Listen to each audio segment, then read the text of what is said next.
Hi everyone, आज हम सीखेंगे इंग्लिश के बहुत ही दो इम्पोर्टेंट पार्ट और वो है दिस एंड दैट। इनका क्या मतलब होता है, क्या यूज होता है, कैसे कैसे यूज होता है, सब कुछ इतनी आसानी से समझाया जाएगा कि आपको कम से कम दिस और दैट तो पता लग ही जाएगा। चलिए आगे बढ़ते हैं। वेलकम टू द सीखो official show easy English for kids. तो पहले समझते हैं कि दिस क्या है। दिस का मतलब होता है कोई चीज जो हमारे पास है। कैसे?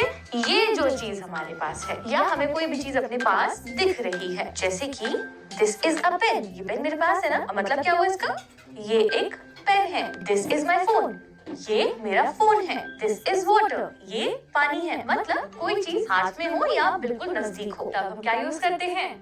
दिस। अब बढ़ते हैं पार्ट 2 की तरफ, जहां हम सीखेंगे दैट के बारे में। दैट का डायरेक्ट मतलब क्या होता है कि वो चीज जो दूर है, जो हमारे पास में नहीं है। जैसे कि मान लीजिए आप एक जगह पर खड़े हैं, सड़क पार करके एक पेड़ है, तो आप क्या कहेंगे?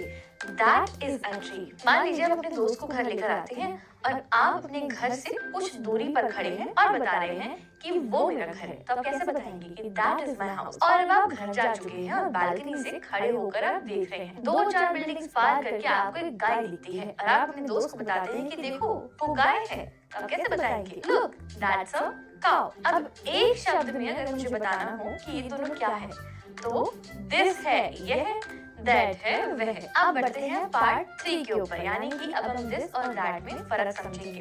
लेकिन उससे पहले मैं यह और वह में आपको क्लैरिटी दे दूं हिंदी में ही, ताकि आप आगे की बात अच्छे से समझ पाए। अब अगर आपके हाथ में एक पानी का ग्लास है, तो आप हिंदी में कैसे कहेंगे? यह एक पानी का ग्लास है। यह है, ये मान लीजिए मुझे इस कैमरा के बारे में किसी को बताना है, तो मैं क्या बोलूंगी? यह एक कैमरा है, वो दूर है मुझसे, तो मैं बोलूंगी वह एक कैमरा है। ठीक है, क्लियर? हिंदी में भी ये है और वह क्लियर हो गया।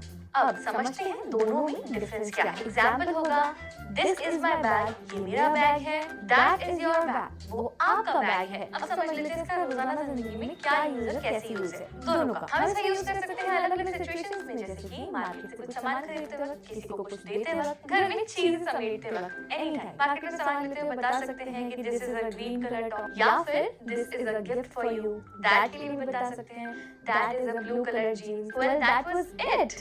I hope you like this video. तो फीडबैक जरूर देना और वीडियो को शेयर कर देना। मैं मिलूंगी आपसे अगले एपिसोड में। Till then, take care. Bye bye.